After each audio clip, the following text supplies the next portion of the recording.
शांति 28/5 के ईश्वरीय महावाक्य मीठे बच्चे। जी बाबा,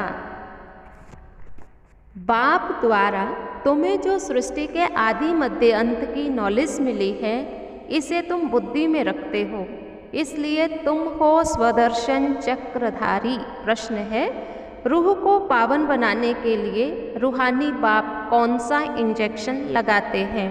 जवाब, मन मनाभव का। यह इंजेक्शन रूहानी बाप के सिवाय कोई लगा नहीं सकता।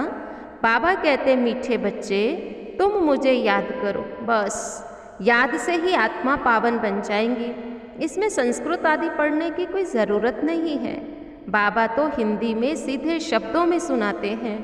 रूह को जब यह निश्चय हो जाता है कि रूहानी बाप हमें पावन बनाने की युक्ति बता रहे हैं, तो विकारों को छोड़ती जाती है।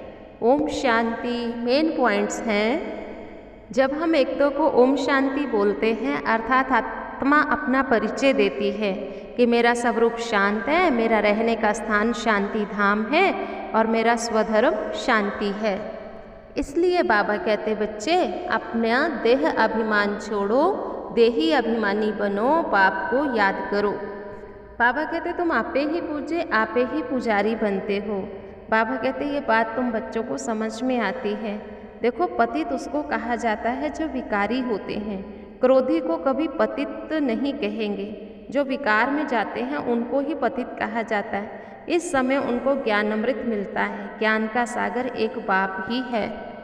भारत की महिमा का किसी को पता ही नहीं है। बाप ही आकर के भारत की कहानी समझाते हैं। भारत की कहानी माना दुनिया की। इसको सत्यनारायण की कहानी भी कहा जाता है। बाबा बैठ समझाते, पूरे 5000 वर्ष पहले भारत में लक्ष्मी नारायण का राज्य था, जिन्हों के चित्र हैं, परंतु उन्हों को ये राज्य कैसे मिला, ये कोई जानते नहीं है। उसके लिए बाबा ने कहा, बच्चे तुम्हें घर गृहस्थ में रहते हुए, गृहस्थ व्यवहार में रहते पवित्र रहना है। मामेकम याद करो तो तुम्हारे विकर्म विनाश हो जाए।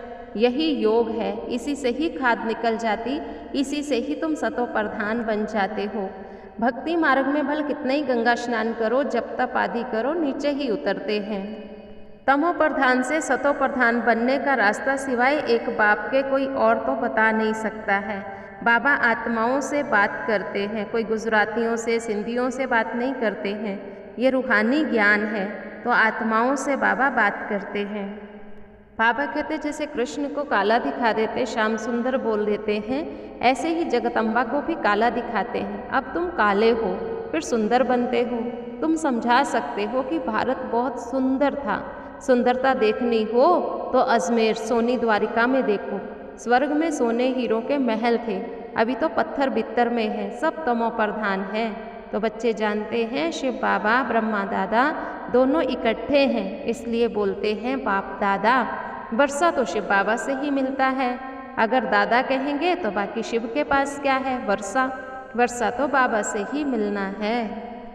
अच्छा, मीठे मीठे सिकिलधे बच्चों प्रति माता पिता बाप दादा का याद प्यार। Good morning. रूहानी बाप की रूहानी बच्चों को नमस्ते।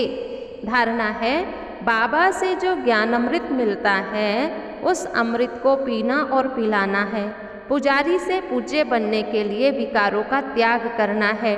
बाबा जो स्वर्ग में जाने के लायक बना रहे हैं, उनकी हर बात माननी है। पूरा पूरा निश्चय बुद्धि बनना है। आज का वरदान, अपने संपूर्ण स्वरूप के आह्वान द्वारा आवागमन के चक्र से छूटने वाले लक्की सितारे भव। अब अपनी संपूर्ण स्थिति व संपूर्ण स्वरूप का आह्वान करो, तो वही स्वरूप सदा स्मृति में रहेगा। फिर जो कभी ऊंची स्थिति, कभी नीची स्थिति में आने जाने का आवागमन का चक्र चलता है, बार बार स्मृति और विस्मृति के चक्कर में आते हो, इस चक्कर से मुक्त हो जाएंगे। वो लोग जन्म मरण के चक्कर से छूटना चाहते, आप लोग व्यर्थ बातों से छूटते, इसलिए चमकते हुए लकी सितारे बन जाते हो। स्लोगन, किसी भी विघ्न के वश होना, अर्थात डायमंड पर दाग लगना। आज का स्वमान, मैं लकी सितारा हूँ। लकी सितारा अर्थात व्यर्थ से छूटने वाला। ओम शांति।